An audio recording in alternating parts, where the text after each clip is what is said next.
But I'm really here just to start off to say a big thank you, not only to everyone here,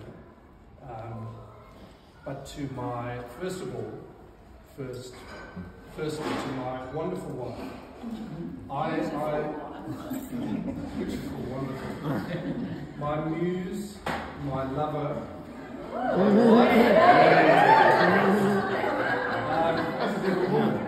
You should have stopped at muse. What you see here, it would be impossible without someone like you, and you know what this takes. No. And often, as Kerry would know, an artist always has someone in the background. So Michelle has had often more confidence in what I do than myself sometimes. No. So my darling, thank you. Yeah. To my wonderful daughter, who provides colour and movement. And there was a very useful third opinion. I will always be honest. Now, everyone, it really is, I cannot tell you what it means to have everyone here. A lot of faces I know, new faces. An artist's life is inherently an isolated one and a rather lonely one. So, as you can imagine, having spent 6 months tucked away in my little man cave, swirling away. Swearing. I didn't. It is extraordinary to come out and see this like this is. I mean, I only walked in an hour ago, and all these pieces had been in my little studio, unframed, and not in this extraordinary space. And my next thanks goes to Kerry for the opportunities all those years ago, for trust in your faith, to have the opportunity and the wonderful, the wonderful opportunity to hang in a space like this. You understand exactly what I mean. It's a two-way street. It's a very big important relationship. So for 2 weeks now, this will be hanging here, and it's as much a thrill for me as anyone who comes in to see it. Now to all my friends and family, thank you for coming. There are people in this crowd who have helped me extraordinarily along the way in the last 20 years or 22 years of immigrating. Mr. Roger Barlow for putting me on the digital map, setting up my first domain, which still runs today, and will for eternity, basically. Thanks. 25% commission. Mr. Roger Barlow for all the wine that you sponsored for all my solo exhibitions up on Northern Beaches. Mr. Matthew Jeans for your digital wizardry. So you've all been a great support, and to get yourself at the Narrabeen Bridges. Thoroughly appreciate it. You don't know about where we come from. So it means a great deal, as you can see, and it's also very important for me, considering some of the whispers and the accusations for years that I don't actually have a proper job. You can actually see that I do occupy my days. We keep him working very hard. To Kerry and Michael and all your wonderful staff, to put my paintings on walls across the globe in this country, thank you. And in particular, if I can say, I mean, everyone has their part to play, but you and Michael working hard, coming up to set this up, Lauren, your daughter, Anna in Melbourne. Anna loves to sell. So Anna's very good at it. Tanis in Brisbane, and it's an amazing being part of an organisation I'd call it more a family. They are actually incredible. They really are. So, they love you, Simon. They do. Oh, good. Genuinely, they do. They don't fight over many things, but there's the yacht squabble over Simon.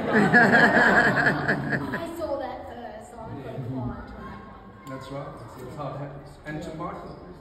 Michael says And thank you for paying me on time always, Michael.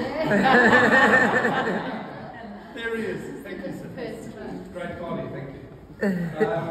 And last but not least, and this is a little bit of a, there are clients here, and we call them collectors. And I'll always say it, and I'll become more grateful the longer I'm in this game, and you understand it as well. If it wasn't for collectors and people that invested in art, we would not be standing here. We wouldn't be occupying this extraordinary space. Like the Medicis in Florence all those years ago that invested in art, and it's carried on for centuries. Those people that invest in me, that I can put a roof over the head or contribute to a roof over the head. It's an extraordinary thing. It's very humbling that people are willing to invest in art. And they not only provide me with an income, they provide the couriers, the paintbrush makers, all those people in this huge industry that flourishes when people spend money.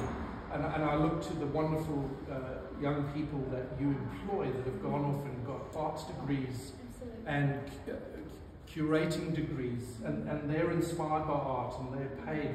So it is an extraordinary thing, and it's a very humbling experience to be for people to invest the amount of money that they do, and thank goodness for that. So a big thank you to everyone. Thank you for coming. I'm gonna hand back to Kerry. Now I get to grill you, so sit down, buckle up. Some grueling questions. Do you celebrate Christmas? I haven't asked you. Do you celebrate Christmas? You do. I celebrate Christmas. Yeah. Your family? Yes. Because I mean, you do have to. Not everybody does. Look at these glasses coming down the nose. So Simon has hinted at the success and the depth of artistic talent in the family, which is extraordinary.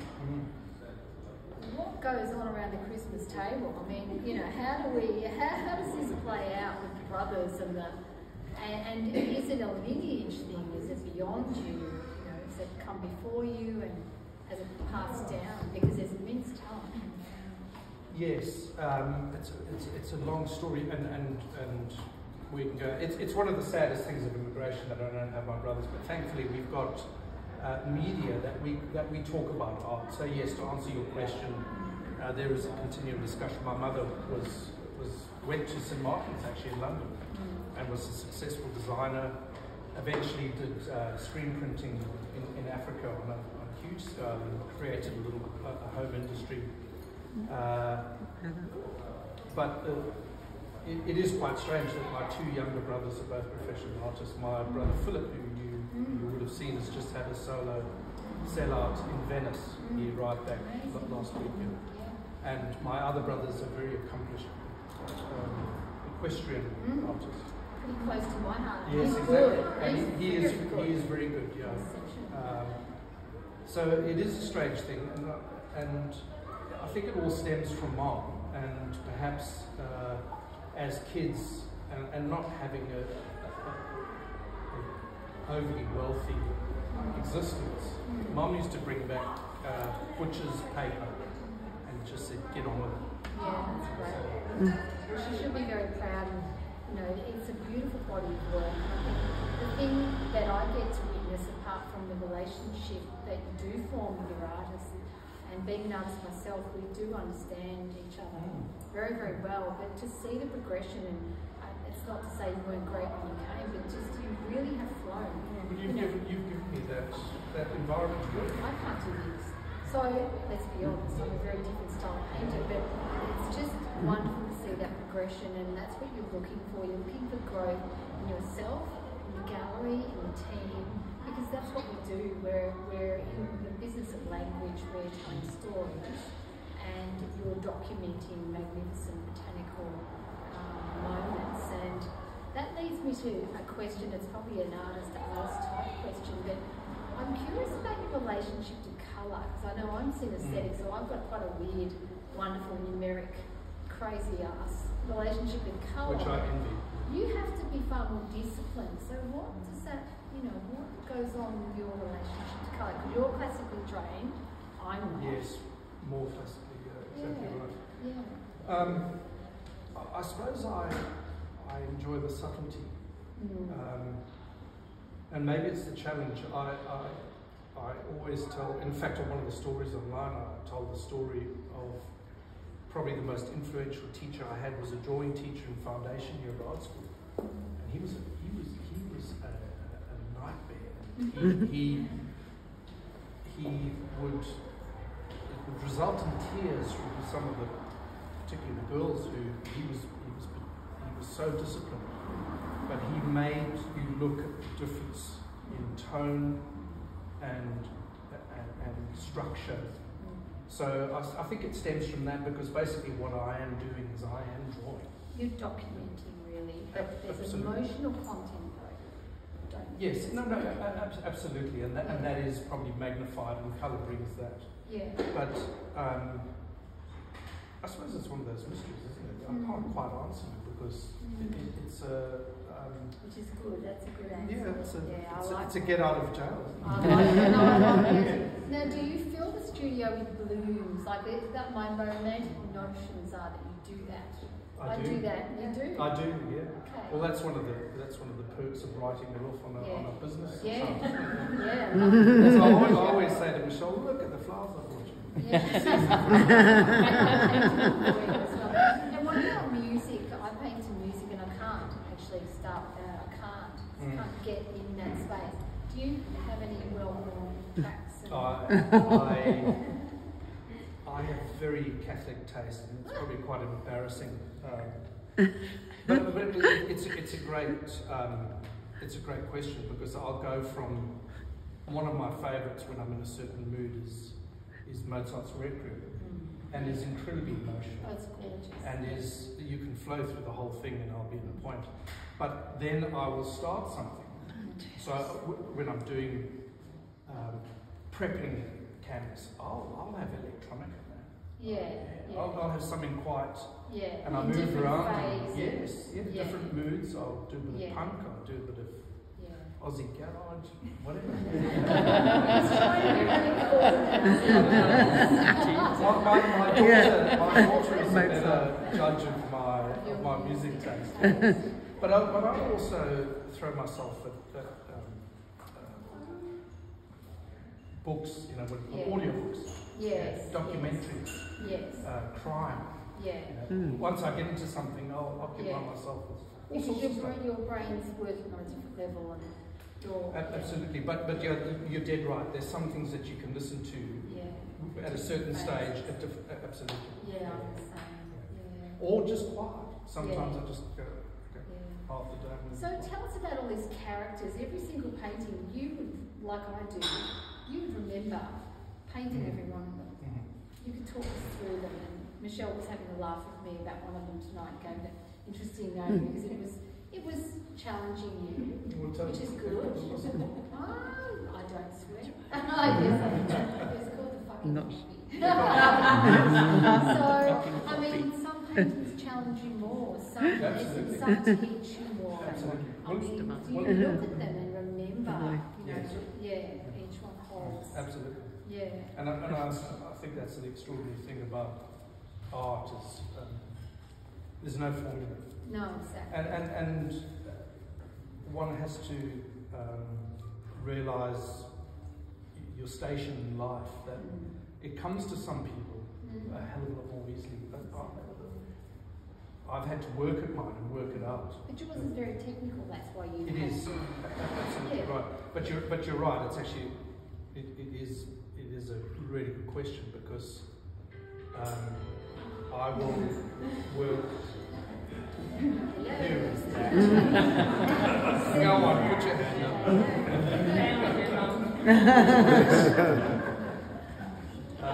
If they want to buy a painting, say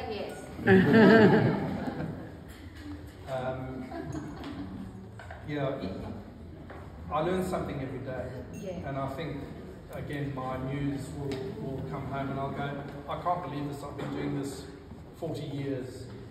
And as many tutorials as you can watch online, as many books as you can read, unless you actually do it yourself. It pulls you undone every time. Bang, yeah. You have, I think painting is so humbling for those that actually paint on the right side of that ego line. And I see you, really, really push your limit all the time, and that's what makes each body of work. And I think this one, I shouldn't say it, but I do think this one's a triumph. And congratulations. Thank you. I feel emotional saying that because it really is. When Michael Hunman and I walked in today, I was just feeling incredibly proud. It's so emotional. My particular, and if anyone even cares, my favourite is that amazing big painting of That's breathtaking. It's actually great. That's called Kerry Armstrong. I didn't want to say it. No, that is just an extraordinary piece of art, and I think it's a triumph to you. So, last question before I throw it up with some, I really do hope some people have some questions for you. Who is your art hero? Do you have, mine was Rothko because of the energy, and I felt such an emotional connection the first time I saw it. Couldn't believe, why am I crying? What's going on here? So who's yours? Caravaggio. Oh, gorgeous. Of course. Yeah. When we went to Rome, I could not believe. I just thought I love his gangster history as well. Yes. But also the light. Well, that's the remaining light. Yes. So true. There is not. He shows incredible. Not all light, but just enough. So, who would like to ask a question? Please do. Somebody put their hand up. Must be somebody. I've watched Simon's work for a long time, since 2008. We've talked about it when he was doing a lot of native Australians. Yes. And obviously now we're seeing lots and lots of peonies. Peonies are really hard to grow in Australia, so I get the whole native because you would have seen those really regularly. But where did the inspiration come from to move to these beautiful peonies, because they're really hard to find and they're very expensive to buy? Yes, and difficult to manage. Again, a little bit of mystery. I can't necessarily say that there was an inspiration. It was perhaps happening on them, looking at an image and going, my goodness me. A lot of it is a challenge as well. It's going back to the drawing and seeing. I was explaining to someone else here this evening as well. A lot of flowers have very distinct geometric patterns. The peony does not have that. So no one is the same. They're very delicate. So there are so many challenges in them that keep on presenting themselves. It's like your question just now, as you know, you keep on learning something every day. Peonies have extended that. So there's some flowers that I could do that you've done, like a magnolia, which is like a very solid. It's not easy, but peonies are in a different. If that it does sound like this. Yeah. So it's a little bit of an obsession in a way, but also, let's be honest, they are beautiful. They are. There is nothing like them. Quite honestly. Any other questions from anybody? I've got one. So, oh dear. I'll keep it on theme. You talk about the remaining light. So, Simon, are you painting, and to the previous question, are you painting to colours, or actually are you painting to light? Because you have backgrounds that are very contrasting to the form. So, do you look at the light, or are you looking at the colour? What are you trying to see when you pop out what you're painting? Yeah, it's a technical thing, I suppose. No, it's a very, I mean, it's very difficult to describe something that is almost a subconscious. My way of sitting down and looking at something and wanting to portray it is quite difficult sometimes to explain. To describe. Thank you. When we see things, like we're looking at each other now, you're not seeing an object, you're seeing reflected light. Yeah, so if you break that down and you go, well, what am I actually going to show? Often, and it's my challenge. An abstract artist is better at than I am. My challenge is to paint less, because the less that you show, the more that the observer's eye fills in the gaps. So my purpose is to show as little as possible for the greatest amount of gain.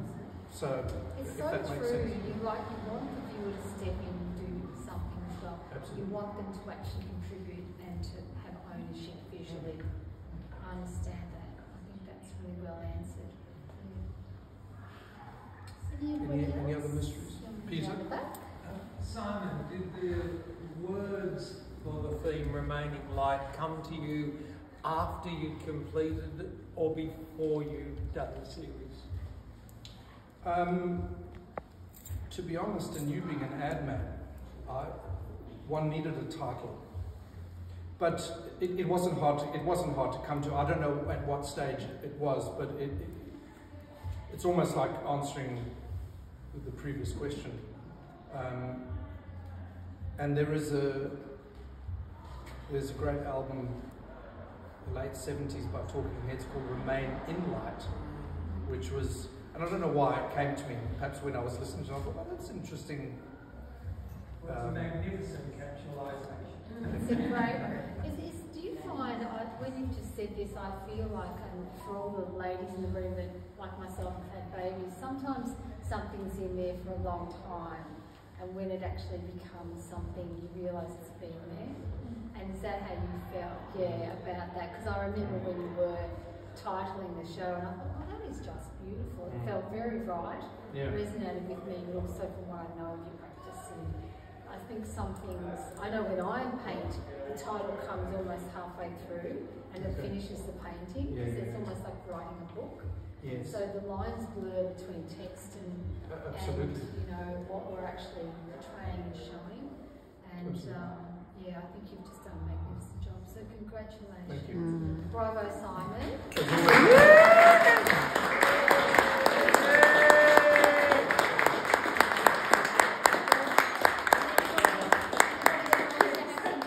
Simon, he's all yours. If he's interested in any of the works, you're all mine.